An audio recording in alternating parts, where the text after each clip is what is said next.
My mom's boyfriend tried to make me his girlfriend, so I agreed. But the whole time, I was secretly manipulating him, and when he finally noticed, it was already too late. My mom was a single mom who had collected a history of almost 40 boyfriends by the time I turned 15. By this point, we were living in our third home, and this one was in a desert. But despite everything, I loved my mom. I was smart enough to know that what she was doing was neglectful, but I also knew her home life was 100 times worse. Plus, she had me at 17 and got kicked out of her house right after giving birth, so it wasn't like life ever gave her a fair chance. But sometimes, I did wish that I could be a normal kid, one who had a mom taking care of them, instead of the other way around. Especially when one day, my mom was laying on the couch in our room, slipping in and out of consciousness. I went through the usual procedure, lightly tapping her, CPR, recovery position, cleared the area. Usually she wakes up, and everything's fine, but this time she didn't. So I ran into the living room to use the only phone in the house, except her boyfriend was on it. I timidly asked if I could use it, and explained the situation. At first he ignored me. Then when he realized I was going to keep pushing, he finally hung up. But just when I went to grab the phone, he blocked my path. When I looked up at him, there was a smirk on his face. Fear ran through my body. Damn, so you really want to call an ambulance for your mama, huh, sweet thing? I went cold. My entire body was shaking, and he told me all I had to do was give him a kiss on the lips,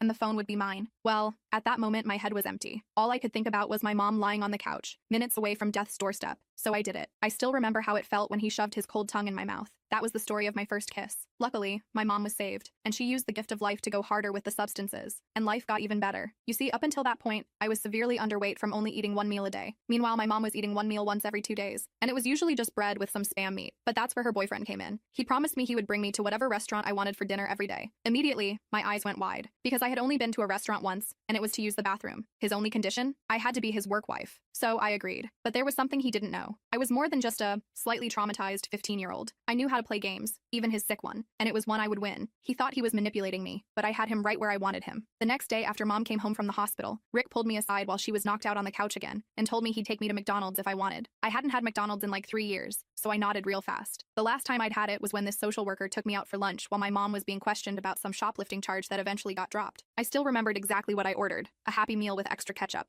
and how I'd saved the toy, a little plastic minion, until it finally broke 6 months later. He made me hold his hand on the way to his beat-up Camaro, which made my skin crawl, but I kept thinking about those fries and how I was gonna order a large everything. The car itself was this weird point of pride for him, even though it was probably older than I was, and had mismatched doors from some previous accident. In the car, he kept putting his hand on my knee, which I hated, but I just focused on the plan that was forming in my head. I remember staring out the window and dissociating a bit, something I'd gotten really good at when things got too uncomfortable. See, while most kids my age were worrying about homework and crushes, I was basically getting a PhD in survival. I knew Rick wasn't the first creep in our lives and probably wouldn't be the last, but something about him felt different, like he wasn't just passing through. He had this look in his eyes like he was setting up shop, and that terrified me. I could tell he wasn't just interested in my mom like the others. He saw an opportunity with me, a vulnerable kid with no one to protect her, and that made him about 1,000 times more dangerous than the losers who just came for my mom's supply of pills or her disability check. At McDonald's, I ordered enough food to feed a small family. Double cheeseburger, large fries, chicken nuggets, a McFlurry, the works. I even got an apple pie because why not go all out? I think I actually moaned when I took the first bite of that burger. That's how pathetic my life was at that point. Rick seemed pleased with himself, like buying me a $12 meal made him some kind of hero. He kept making these comments about how he took care of his girls and how he knew what kids needed, all while watching me eat with this weird intensity. While I was eating, he explained what being his work wife meant. I'd keep him company when he wanted, be nice to him, which made me want to vomit. And in return, he'd feed me and maybe even buy me things sometimes. He made it sound so transactional, so matter of fact, like this was a totally normal arrangement, and not something that should get him thrown in prison. I nodded along while stuffing my face, not really listening because I was already thinking 10 steps ahead. I remember calculating exactly how much information I needed to gather, and how long I could string him along before making my move. The next day at school, I went straight to the library during lunch. I borrowed a notebook from the librarian, Ms. Patel, who always looked at me with this sad smile like she knew something was up, but didn't know how to help. She was one of those adults who could see through the everything's fine act, but didn't quite know what to do about it. So she just gave me extra snacks from her desk drawer and never asked for the books back when I was late returning them. I started writing down everything. Dates, times, what Rick said, what he did, all of it. I wasn't sure what I was going to do with this information yet, but I knew I needed to keep track. I also started researching stuff on the school computers, legal stuff about minors, about what counts as evidence, about recording conversations. The school's internet had all these blocks on it, but I figured out how to get around them pretty quick. Years of having to solve problems on my own had made me pretty resourceful, another life skill courtesy of my mom's neglect. For the next 2 weeks, I played along with Rick's little game. He'd take me to fast food places after school, sometimes to the mall where he'd buy me a cheap shirt or something, all while treating me like I should be grateful for his basic human decency. The first time he bought me new clothes that actually fit, instead of the thrift store stuff I usually wore, I remember feeling this weird mix of gratitude and disgust. Like, thanks for the jeans that aren't 3 sizes too big, but also, I know exactly why you're doing this and it makes me sick. Every day he got a little bolder with his touching, an arm around my shoulder, a hand on my back that slid a little too low. Act time, I'd stiffen up but wouldn't pull away, which he took as permission. What he didn't know was that I'd started recording everything on this ancient iPod Nano I found in a box of my mom's old stuff. It still worked if you charged it up, and I'd hide it in my pocket with the mic sticking out whenever I was around him. I became an expert at casually positioning it just right without looking suspicious. One day, Rick told me he worked as a night supervisor at this warehouse out by the highway. He was bragging about how he controlled the inventory and could borrow stuff without anyone knowing. That's when I got my first real idea. I asked him if he could get me a phone. Nothing fancy, just something so I could call for help if mom ever had another episode. He acted all put out about it, like it was a huge favor, but eventually agreed if I'd be extra nice to him that weekend. I agreed, knowing full well I had no intention of following through. I was getting pretty good at this fake smile while planning your downfall routine. That Friday, he brought me a phone, some knockoff smartphone that was probably stolen, but it worked. I acted super grateful, hugging him and everything, which made my skin crawl but seemed to please him. Then I told him my mom was having some friends over that weekend, so we'd have to postpone our special time. He seemed annoyed but bought it. The minute I was alone, I started setting up my plan. I used the phone to take pictures of my notebook entries, backed them up to a free cloud account I created, and then started recording every interaction with Rick more clearly. I also started texting this girl from school named Jade who lived in the apartment complex behind our trailer park. We weren't really friends before, but she was always nice to me, and I knew her older sister worked at the police station as a secretary. This connection seemed like a gift from whatever higher power might actually be looking out for me for once. The next phase of my plan involved school. See, despite everything going on at home, I was actually pretty good at school. Teachers liked me because I was quiet and did all my work. I might have been dealing with a nightmare at home, but I could solve the hell out of some algebra problems. I went to my guidance counselor, Mr. Ramirez, and made up this whole story about wanting to get into college someday and needing more advanced classes. He was so excited that someone actually wanted his help that he set me up with this after-school program at the community college nearby. It was perfect.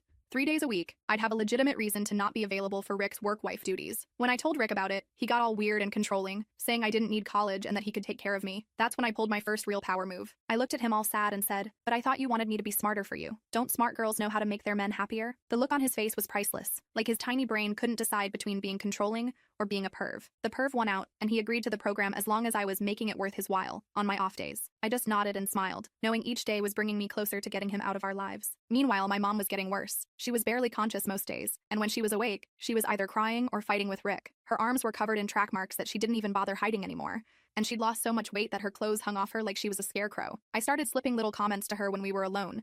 Stuff like, "Rick told his friend on the phone that you're just a junkie he's using to get to me," or, "I heard Rick saying he's going to clean out your stash when you're asleep." It wasn't even hard to do since she was so paranoid anyway. Pretty soon they were having screaming matches almost every night, with mom accusing him of all sorts of things and him calling her crazy. During one of these fights, I casually recorded the whole thing, making sure to capture the part where he threatened to hurt her. I'd gotten really good at looking totally uninterested while secretly documenting everything, another survival skill to add to my growing arsenal. The community college program turned out to be a goldmine, not just for getting away from Rick, but because I met this social worker named Monica who ran the life skills workshop. She had these kind eyes that somehow saw right through my everything's fine act. She wore these colorful scarves and had this calm way of talking that made you feel like whatever you said was the most important thing she'd heard all day. After the third session, she kept me after class and just asked me straight up if things were okay at home. I almost told her everything right then, but I wasn't ready to pull the trigger on my plan yet. Instead, I just said things were complicated, but I was handling it. She gave me her card with her cell number written on the back and told me I could call anytime, no questions asked. I tucked that card into my shoe where no one would find it. About a month into my work-wife arrangement, Rick started getting sloppy. He'd been stealing more stuff from work, drinking more,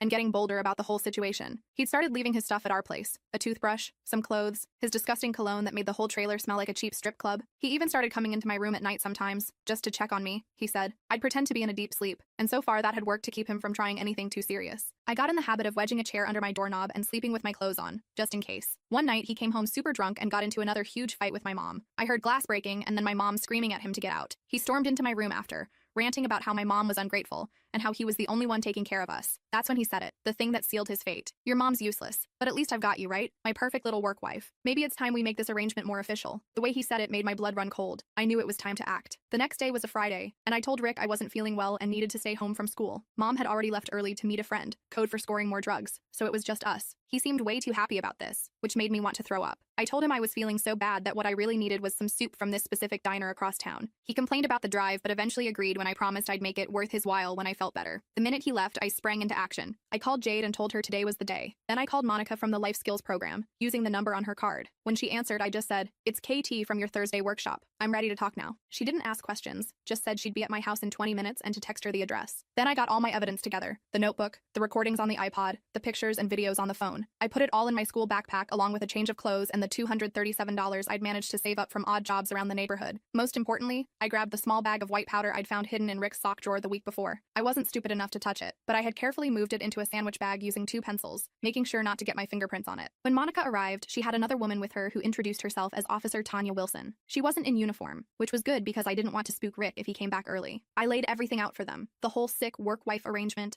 the recordings, the threats, all of it. Officer Wilson's face got darker and darker as I talked. She asked if she could look around, and I said yes. When she saw the conditions we were living in, barely any food, Mom's drug paraphernalia poorly hidden under the couch, the broken locks on the doors, she started making calls. Monica sat with me the whole time, not saying much, just nodding and occasionally squeezing my hand. About an hour later, Rick's car pulled up outside. Officer Wilson moved to the kitchen, out of immediate sight, while Monica stayed beside me on the couch. When Rick walked in and saw Monica, he froze. "Who the fuck is this?" he demanded, looking at me like I'd betrayed him. Before I could answer, Officer Wilson stepped out from the kitchen and identified herself. Rick's face went white. He started backing toward the door, but Officer Wilson told him to stay put. That's when he tried to run. He didn't get far. There were 2 patrol cars outside that I hadn't even seen arrive, and 2 male officers tackled him before he made it to his car. While they were cuffing him, Officer Wilson asked if they could search his vehicle since it was parked on the property. They found 3 more bags of the same white powder in his glove compartment, plus a gun that he definitely wasn't supposed to have as a felon. Yeah, I'd looked up his record at the school library. The next few hours were a blur. Child Protective Services showed up, more police, people asking me the same questions over and over. I just kept showing them my evidence, telling my story exactly the same way each time. They took me to the police station, but Monica stayed with me the whole time. She promised me I wouldn't be put in foster care if she could help it. Around 8 p.m., my mom finally showed up at the station,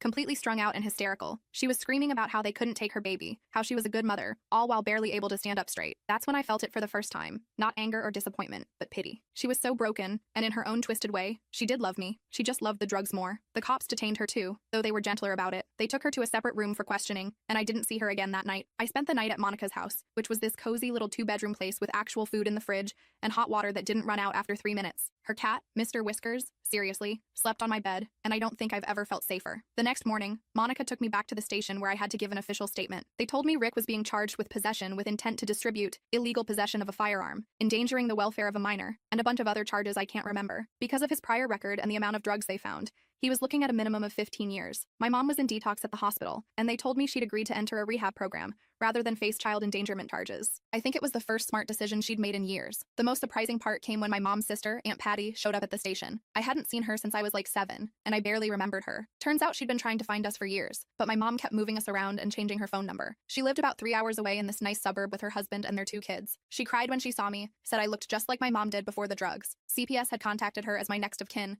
and she'd immediately volunteered to take me in. 2 weeks later, I moved in with Aunt Patty and her family. It was the weirdest thing ever. Suddenly having my own room, regular meals, people asking about homework and curfews. My cousins, Jake and Emma, were 10 and 12, and they thought I was some kind of rebel cool kid from the wrong side of the tracks, if they only knew. My mom stayed in rehab for 90 days, then moved into a halfway house. I talked to her on the phone once a week, and it was awkward as hell at first. She'd cry a lot, apologize a lot, promise things would be different. I'd heard those promises before, so I didn't put much stock in them, but something was different this time. Maybe it was hitting rock bottom, or maybe it was being away from all her usual triggers, but she actually started to get better. 6 months after everything went down, she got a job as a receptionist at a dentist's office. It wasn't glamorous, but it was steady work with people who knew her situation and were willing to give her a chance. She started sending me cards with $20 bills inside, telling me to save it for college. The first time she did that, I cried for an hour straight. As for Rick, he took a plea deal for 12 years with no possibility of parole before 8. I had to testify at his sentencing hearing, which was terrifying, but also empowering. I looked him right in the eye while I told the judge everything he did, how he used my mother's addiction to try to groom me, how he made me choose between calling an ambulance for my dying mother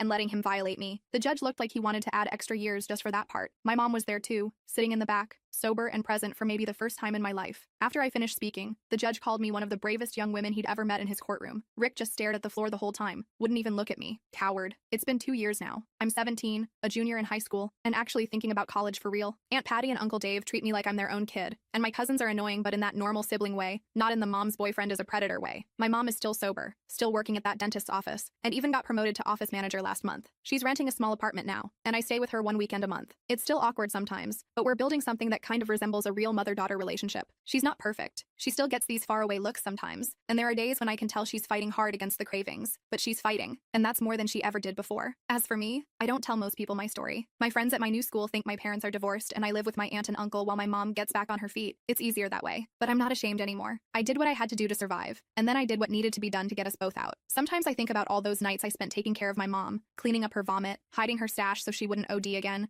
making dinner out of ketchup packets and stale bread. I think about Rick and his work wife bullshit, how he thought I was just some dumb kid he could manipulate and use. I think about the look on his face when those handcuffs clicked shut. And you know what? I don't regret a single thing. The guidance counselor at my new school says I should consider becoming a lawyer or maybe a social worker like Monica. I've kept in touch with her, by the way. She comes to my basketball games sometimes and takes me out for ice cream after. She says I've got a natural talent for strategy and standing up for myself. Maybe she's right. All I know is that no one's ever going to make me feel small again. No one's ever going to make me choose between survival and dignity. And if they try, well, they have no idea who they're messing with. I've been playing chess while everyone else was playing checkers since I was 7 years old. That's what happens when you grow up too fast. You learn to see 10 steps ahead. Rick thought he was so smart, but in the end, he was just another loser in my mom's long line of bad decisions. The difference is, he was the last one. So yeah, that's my story. Not exactly your typical teenager drama, but hey, at least it has a happy ending. Sort of. I'm working on it anyway. We all are.